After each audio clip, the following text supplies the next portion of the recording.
Hello.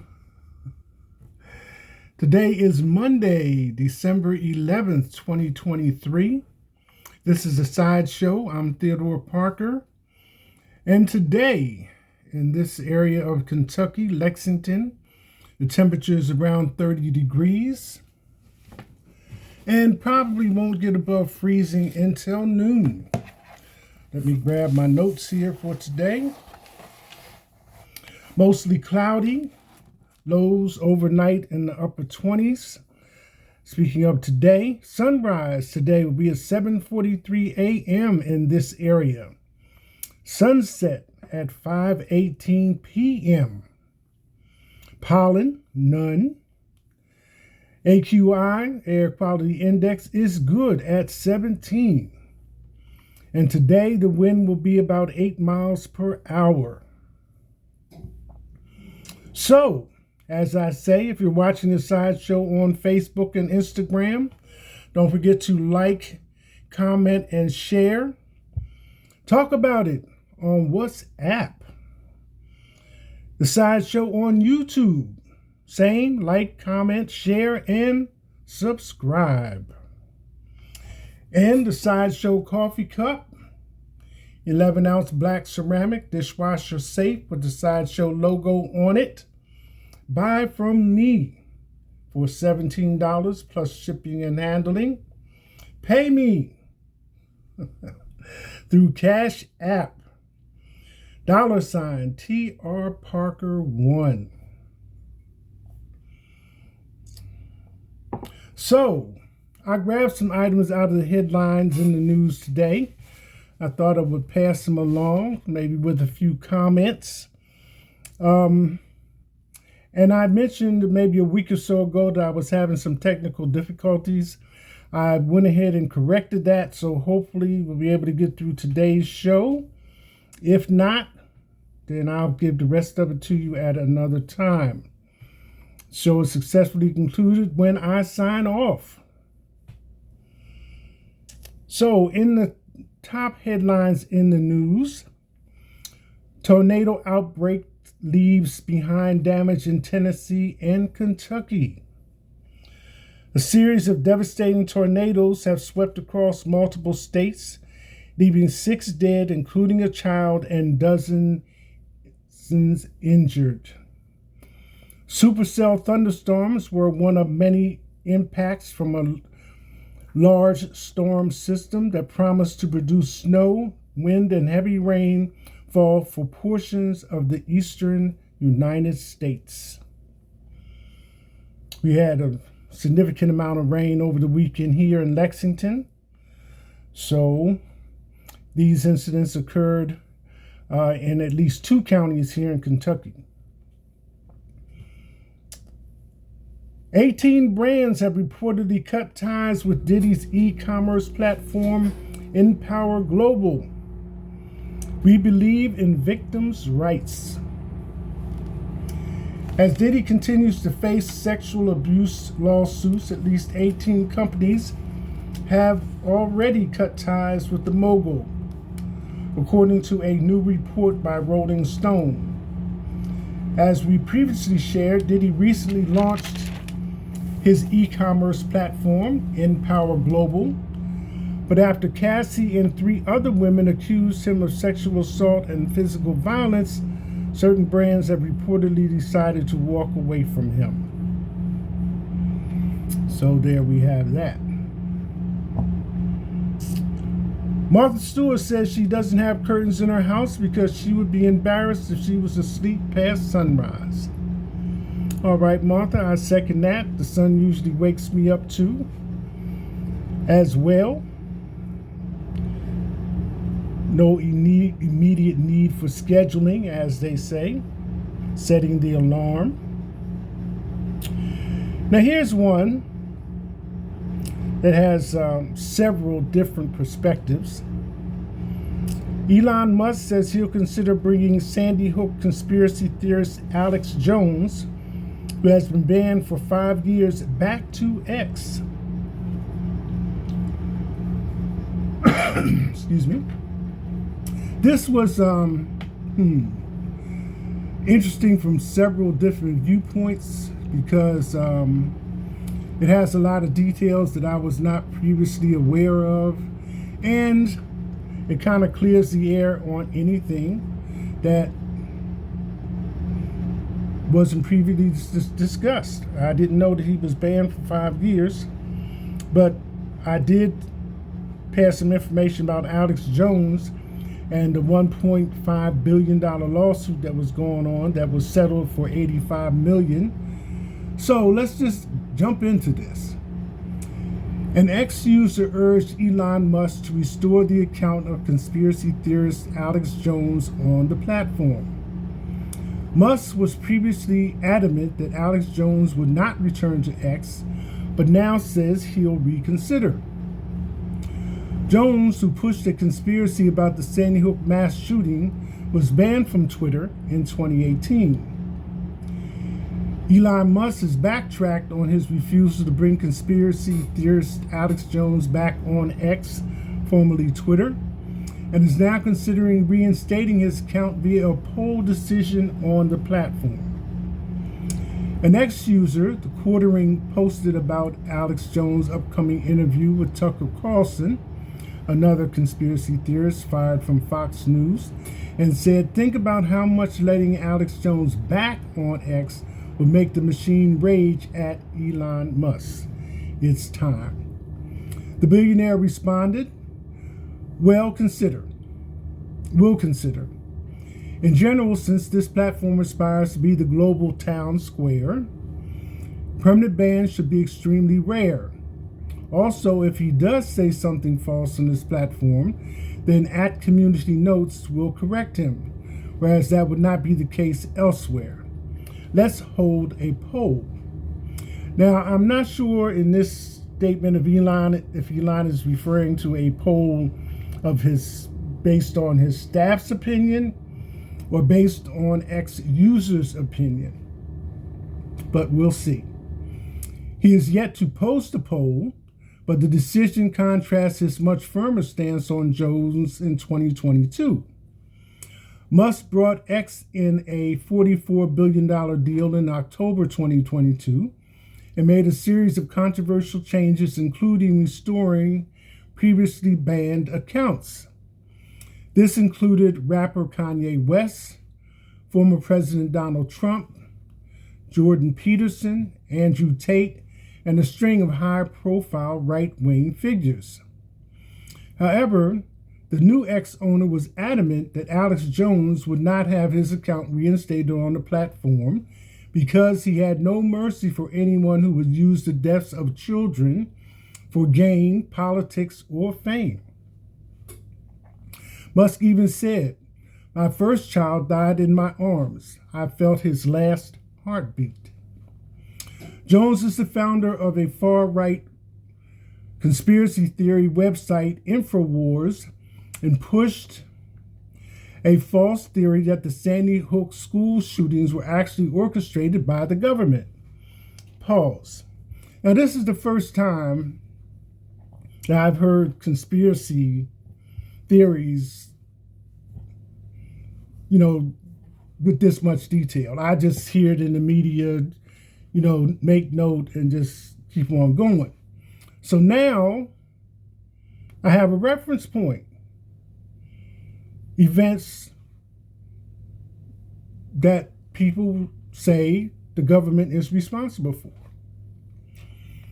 And I understand, right wing, in recent years, I guess we could say Rush Limbaugh, although, radio station in Washington, D.C. And if you want to go back a little further, Howard Stern, Shock Jock. But as far as right-wing conspiracy theories, this is a little bit different. So, Jones is the founder of a far-right conspiracy theory website, InfoWars, and pushed a false theory that the Sandy Hook school shootings were actually orchestrated by the government. He was ordered to pay $965 million in compensatory damages to the families of the victims. for spreading the hoax in November 2022. Jones was permanently kicked off X in 2018 for abusive behavior towards a CNN reporter, Oliver Darcy, on Capitol Hill, where he shouted in his face and told him he had the eyes of a rat. Jones posted a video of the incident to the platform. When this was pointed out in one post on Thursday, Musk responded, "That is certainly not a valid reason for suspension."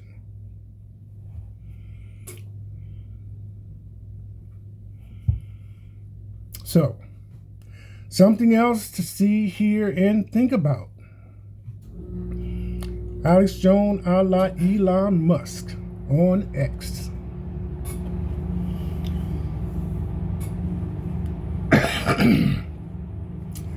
All of us like the idea of big money, easy money. Therefore, we have the lottery. Urgent lottery warning to check numbers as $44 million jackpot prize expires in hours and ticket was sold at a gas station. Boom, that was the headline. If you play the lottery in Florida, it's time to have one last look for that winning ticket. That's because a $44 million prize is due to expire on Monday. The winning ticket was purchased at a Sunoco Express on North Orange Blossom Trail in Kissimmee back in June. It produced the winning numbers for the draw held June 14th, which were 9, 13, 15, 46, 51, and 52. Since the Florida lottery was launched in 1988, a total of 30 jackpots have failed to find their rightful owner. According to John Davis, a secretary of the Florida Lottery, 80% of this $44 million will be transferred to the agency's Educational Enhancement Fund, Trust Fund, if nobody claims it. The other 20% will be placed back into a pool for future prizes and promotions. There we have it, Florida.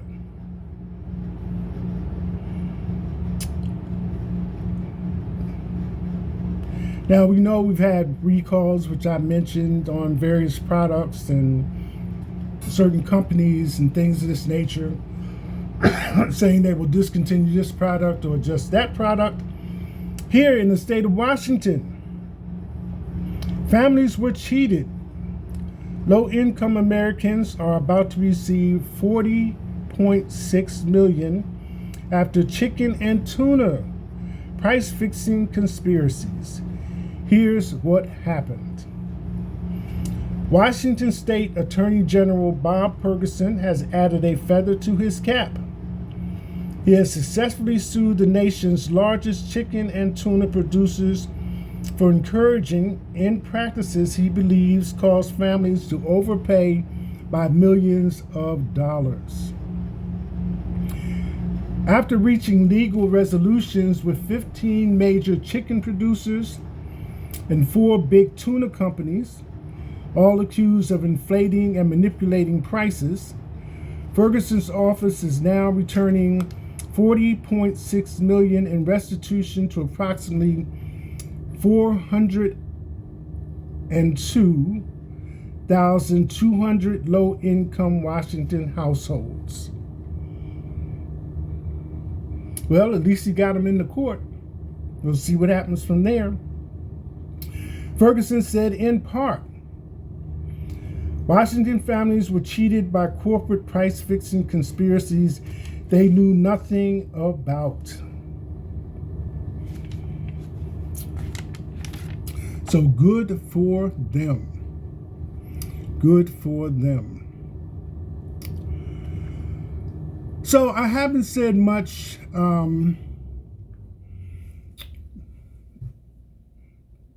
about Kentucky basketball, near and dear to my heart. I know they've been winning. But I did run across an article because I actually haven't caught every game, but they had more wins. I did see the game where they lost one, and then they played Pennsylvania over the weekend, which they won. So there was an article now, and at that time, Bradshaw was out. So this article kind of brings it up. And I must say, over the holidays, especially Thanksgiving, I did have an opportunity to meet the team members as they are presently, shake hands with everybody, and virtually do a photo op and things of this nature. So I'm kind of psyched about how they're doing. So I'm going to put it this way. I think this team has what sports people refer to as a high basketball IQ, individually and as a team. That means they don't need a lot of coaching. And I think that's a good thing because it doesn't happen that often, So this article here was 2024 NBA Draft, Aaron Bradshaw shines versus Penn. And in this instance, the Wildcats won 81-66. And then I'm from Pennsylvania, so this is a little extra that I'm giving to Kentucky. So anyway, I'll share this with you because it has some details, and then we'll round it up and see where we're at.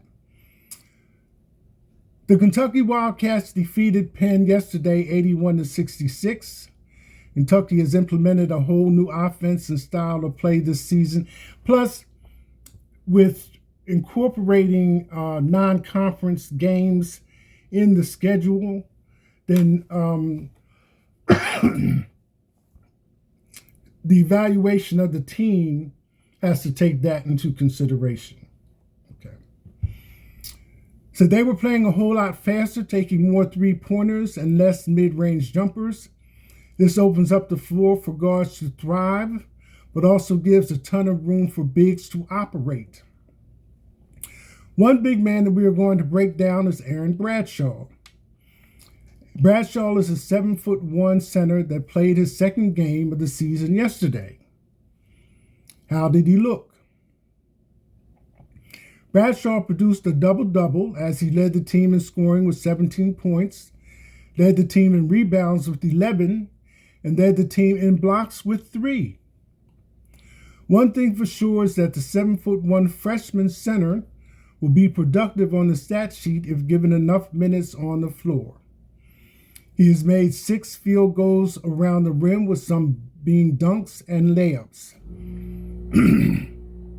His size overwhelmed Penn a lot of times during different parts of the game as they struggled to defend him once he got great positioning down in the painted area.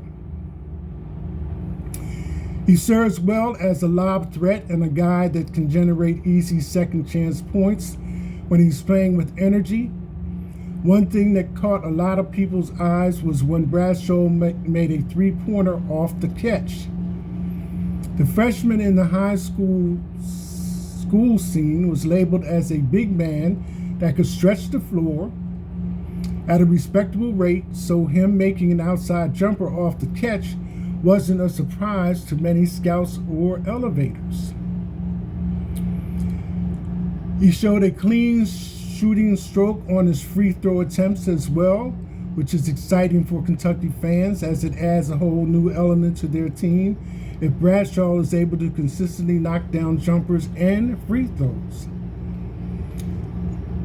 We sadly didn't get to see a ton of passing flashes or short roll plays made out of Bradshaw, but as the season moves along, we will get better understanding on how well a decision maker and passer he is. Defensively, he protected the rim but had his lapse defensively like any other young freshman does as they play their first couple of games at the college level. The notable things that Bradshaw needs to work on is his defensive positioning and staying more vertical. There were a couple of times where he was way too out of position to make a defensive play happen and gave Penn an open layup as he was way too late to help. Bradshaw has the length and size to alter shots without blocking it, but he tends to not keep his arms straight up and bring his arms down, which led to him getting 3 fouls in the game. Bradshaw will have to make sure he stays out of trouble moving forward, as he is the tallest active player on the roster and the best rim protector on the team, so the Wildcats will absolutely need that if they want to have a chance to compete for a national championship this season. The 7'1" big man has seen his name slip a bit on mock drafts due to how much time he has missed this season, but if he is able to continue to produce on this talented Kentucky team, then he could see his name get back into first-round conversations. So I think that pretty much covers it. Includes the team. And as I said, Bradshaw had not played, but I think this is the second time. So we have the positives and a few things that can be worked on. And just, for those people that don't understand, when I say basketball IQ, that means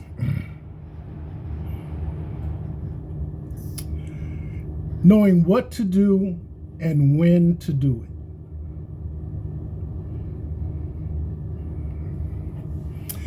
That's it. Hashtag